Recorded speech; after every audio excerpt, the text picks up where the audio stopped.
di dalam kitab Fadailul Khamsah min Sihahis Sittah juz 2 halaman 261. Jadi pernah diriwayatkan, Pak, datanglah 3 orang pendeta Yahudi menghadap kepada Khalifah Umar bin Khattab radhiyallahu anhu. Apa kata 3 pendeta Yahudi ini? Wahai Amirul Mukminin, kami bertiga datang ingin bertanya kepadamu beberapa hal. Apabila engkau bisa menjawab pertanyaan kami, maka kami bertiga masuk Islam. Tapi jika engkau tidak bisa menjawab, berarti Islam itu bukan agama yang benar dan Muhammad itu bukan seorang Rasul. Maka kata Umar bin Khattab, baik, silahkan Pak Pendeta, apa yang ingin kalian tanyakan? Maka kata salah satu di antara 3 pendeta ini, pertanyaan kami yang pertama, kapan pintu langit itu terkunci? Kemudian yang kedua, Umar, kapan pula masanya pintu langit itu terbuka?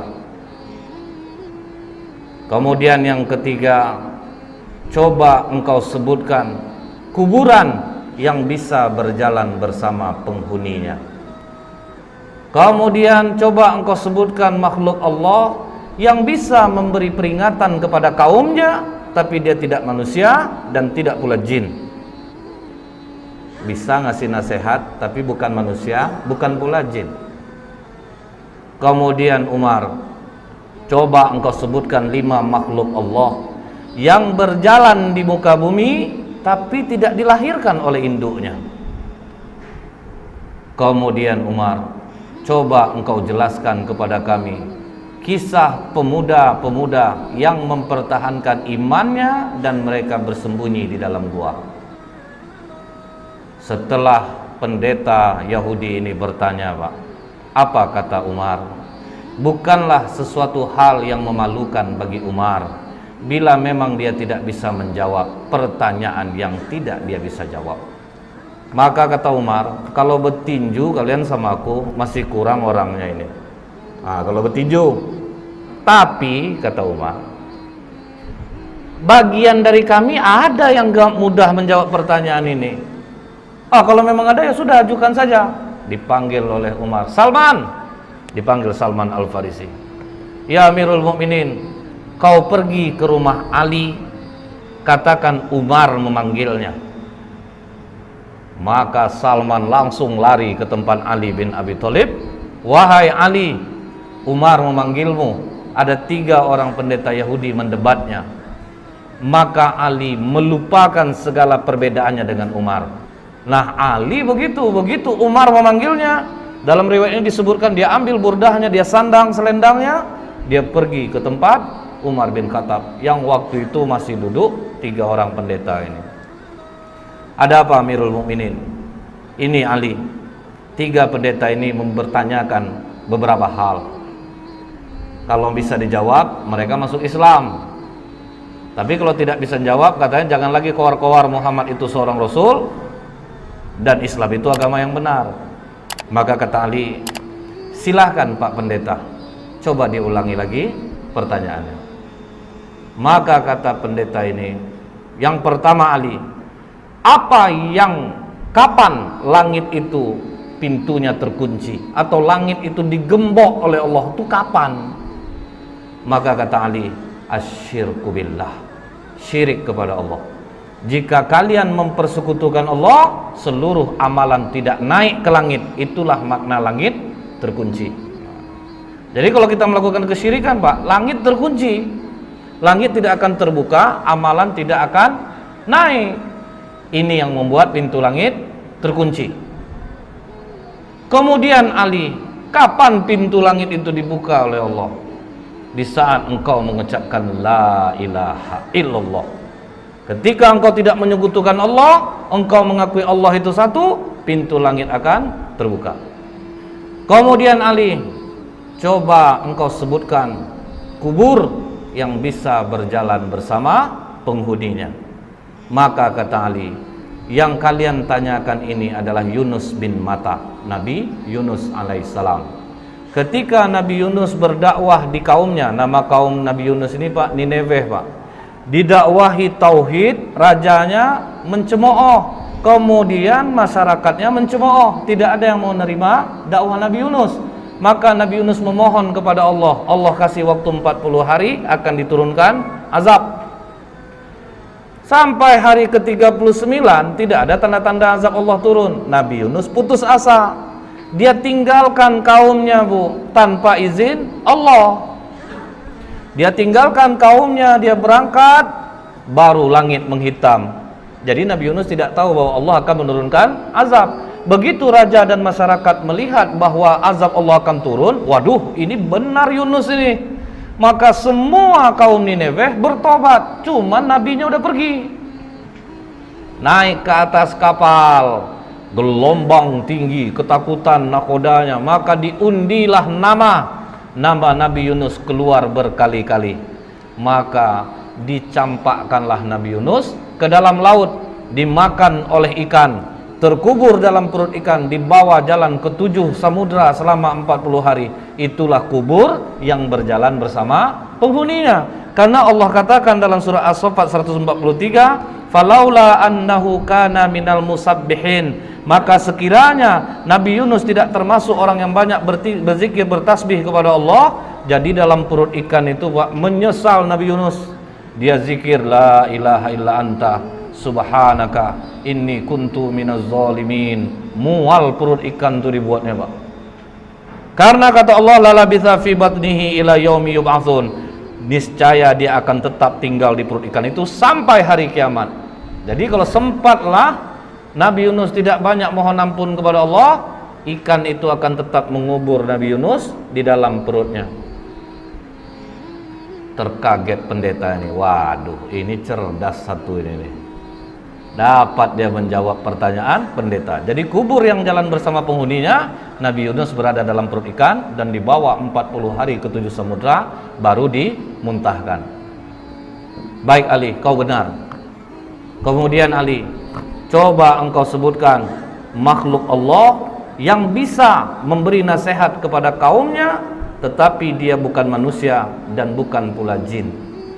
Maka kata Ali, ketika Nabi Sulaiman dan bala tentaranya sampai di lembah semut, hatta idza atau ala wadin namli qalat namlatu ya ayyuhan nablu dkhulu masakinakum. Jadi ada seekor semut Pak, dia komandoi kawan-kawannya, wahai para semut, masuklah kalian ke dalam sarang-sarang kalian, karena la yahtimannakum Sulaimanu wa junuduh, nanti kalian akan terinjak oleh Sulaiman dan bala tentaranya. Nah, inilah makhluk Allah yang bisa memberi nasihat kepada kaumnya tetapi dia bukan manusia dan bukan pula jin. Wah, terjawab lagi. Oke Ali, coba engkau sebutkan 5 makhluk Allah yang berjalan di muka bumi tapi tidak dilahirkan oleh induknya. Maka kata Ali, Adam alaihissalam, Siti Hawa, onta Nabi Soleh itu keluar dari batu Pak, tidak dilahirkan oleh induknya. Kemudian tongkat Nabi Musa yang berubah menjadi ular, ular itu juga tidak dilahirkan oleh induknya. Kemudian kambing pengganti leher Nabi Ismail, itu pun tidak dilahirkan oleh induknya. Akhirnya 2 di antara 3 pendeta ini langsung menyatakan asyhadu alla ilaha illallah wa asyhadu anna Muhammadar Rasulullah. Oh tunggu, kata satu pendeta lagi, 2 kawanku mungkin sudah terpengaruh oleh jawabanmu Ali, tapi masih ada satu lagi yang belum terjawab. Coba engkau ceritakan kisah pemuda yang bersembunyi dalam gua untuk mempertahankan imannya. Baik, akan aku terangkan seperti apa yang ada dalam Al-Quran, kata Ali. Kalau dari Al-Quran kami sudah dengar Ali, kami ingin engkau detail menerangkannya seperti apa yang disampaikan Rasulullah kepadamu. Maka kata Ali, kalau begitu benarkan duduk kalian. Malah ditantang Pak. Jadi dia ingin mengungkap Ali itu ceritanya itu yang detail. Maka kata Ali, silahkan, dari mana kalian ingin menanyakan? Baik Ali, di mana peristiwa itu terjadi? Maka kata Ali, di kota Apesus atau Tarses Pak, antara Turki, Yordan. Kemudian silahkan lanjutkan Ali. Jadi dulunya, kata Ali, kota Efesus ini dikuasai oleh raja yang sangat baik. Ketika raja ini meninggal, Raja Dikianius yang menguasai Roma mendengar bahwa Raja Efesus ini meninggal, maka mereka pun menyerang kota Efesus dan mereka kuasai. Kemudian kata Ali, Dikianius membangun istana besar. Tunggu dulu Ali, kata pendeta ini. Berapa panjang dan lebar istana yang dibangun oleh Dikianius? Maka kata Ali, panjang 1 farsah, lebar 1 farsah. 1 farsah itu sekitar 8 km. Baik Ali, teruskan. Kemudian Dikianius ini memiliki menteri-menteri, dan Dikianius meletakkan 50 menteri di sebelah kanan, 50 menteri di sebelah kiri. Dan Dikianius mempunyai 6 penasehat, pemuda-pemuda cerdas di belakangnya. 3 di kanan, 3 di kiri. Oke Ali, siapa nama ke-6 pemuda itu? Maka dijawab oleh Tamlika, Miksalmina, Mikasdimina, Martelius, Kalitius, Sidamius. Jadi inilah 6 pemuda yang menjadi cikal bakal Ashabul Kahfi. Tapi waktu itu masih 6. Nah, ini Pak, waktu itu hanya masih 6. Ini pemuda-pemuda cerdas andalan Dikianius. Jadi kalau 50 menteri sudah rapat, tetap nanti keputusan akhir kepada 6 pemuda ini. Nah, kemudian Pak, ditanya oleh pendeta ini, seluas itu istana yang dibangun oleh Dikianius Ali, bagaimana dia cara mengharumkan istananya? Maka kata Ali, setiap pagi ada yang membawa parfum di dalam ember besar. Kemudian ada satu yang membawa seekor burung. Ketika burung ini diberi isyarat, maka burung ini mencemplungkan kedua sayapnya dan mengibaskannya ke seluruh ruangan istana. Canggih orang dulu rupanya Pak. Setelah itu, kata Ali, ketika Dikianius 30 tahun berkuasa, tidak pernah sakit, disitulah dia bertanya kepada para menterinya, kalian pernah enggak nengok aku sakit, demam, beringus, lemah, letih? Tidak pernah Raja.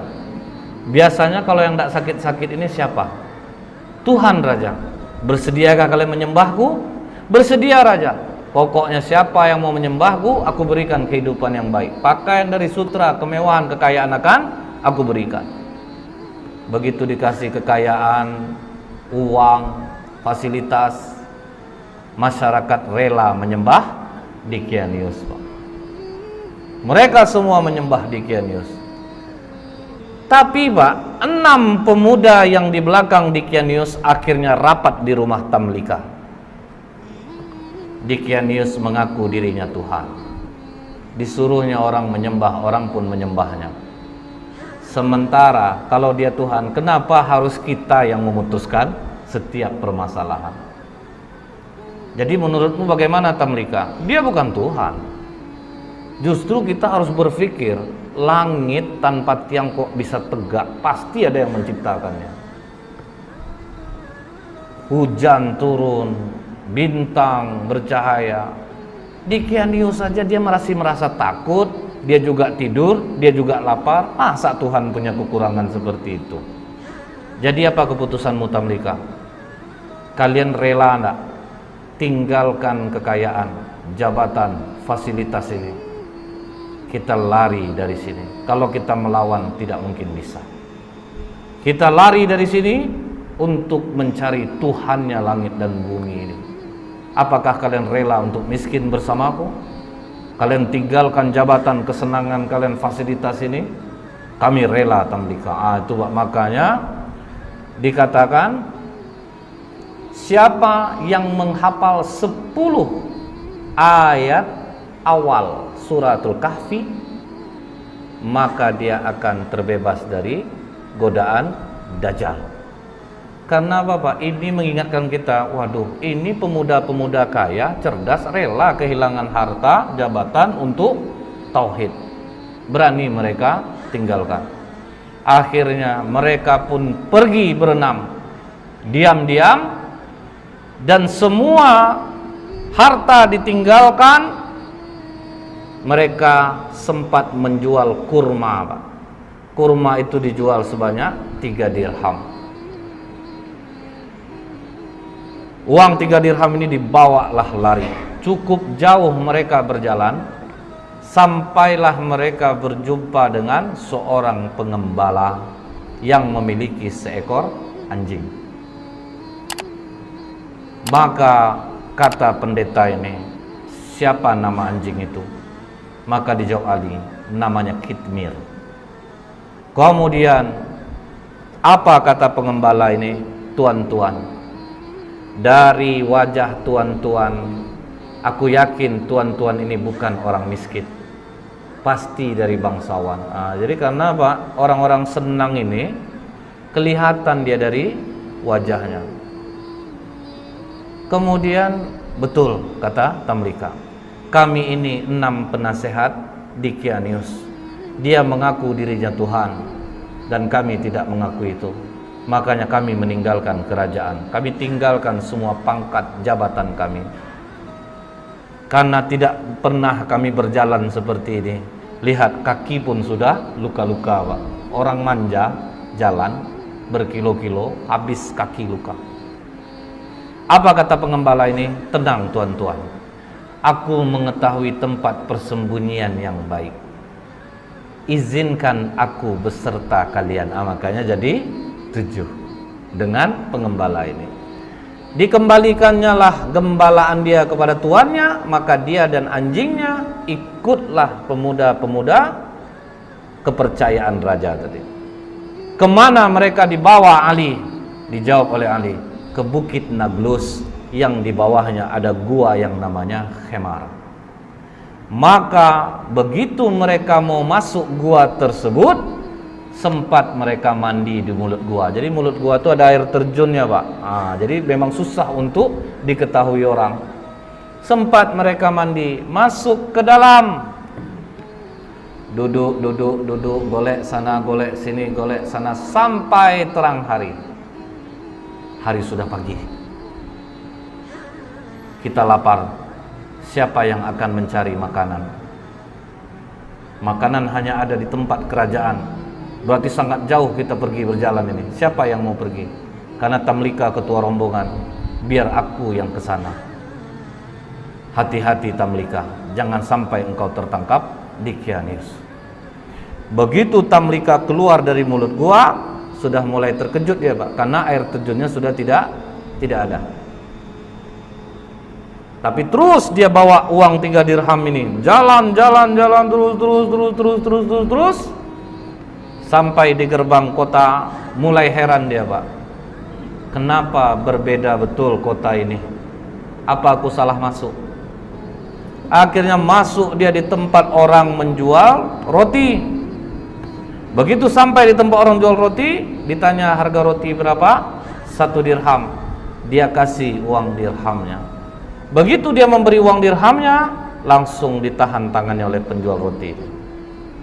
Kau menemukan barang kuno ya? Tidak, itu uang biasa. Uang aku hasil dari menjual kurma kemarin. Jangan bohong.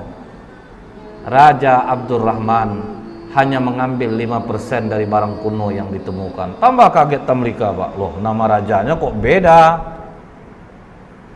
Bukankah raja di sini Dicanius? Oh, engkau telah menyebutkan nama raja zolim yang mati ratusan tahun yang dulu. Wah, tambah kacau Tamlika. Pokoknya kau harus menghadap kepada raja. Bingung juga dia Pak. Oke, kita menghadap kepada raja. Begitu sampai di kerajaan, alangkah kagetnya Tamlika, ternyata rajanya memang tidak Dicanius. Dikatakan oleh tukang roti ini, raja, ini orang membeli roti kepadaku dengan menggunakan uang kuno. Jadi makanya aku bawa dia kemari. Tapi ini uang aku kemarin raja, bukan uang kuno. Sudahlah kata raja, kami hanya mengambil 5% dari barang kuno yang ditemukan. Tidak raja, ini uang baru kemarin. Sudahlah, jangan berkelit, kata raja. Aku tinggal di sini raja. Disebutkannya lah nama-nama orang yang dia kenal, Pak. Apa kata raja? Sepertinya pikiranmu mulai terganggu. Nama-nama yang kau sebutkan itu nama-nama orang yang sudah lama mati ya. Tapi betul raja, aku tinggal di sini raja. Aku masih ingat di mana rumahku. Maka kata raja, iringi dia. Kemana dia menunjukkan rumah, pergi kalian ke sana. Diiringilah oleh para tentara. Sampai di rumah yang dia tunjuk, diucapkan, dipanggil keluar orang tua yang sudah sangat tua renta. Mengapa kalian datang kemari? Katanya kepada tentara raja ini. Ini Pak, pemuda ini mengaku dia tinggalnya di sini. Siapa kau anak muda? Dijawab oleh Tamlika, aku Tamlika putra Filistin. Langsung sujud kakek ini datuk moyangku. Inilah yang diceritakan oleh Isa alaihissalam. Pemuda-pemuda ini akan bangkit. Mereka mendiami gua. Makanya di kitab Injil ada ayat tentang Ashabul Kahfi, seven sleeper. Jadi ada Pak. Maka hebohlah kota Efesus.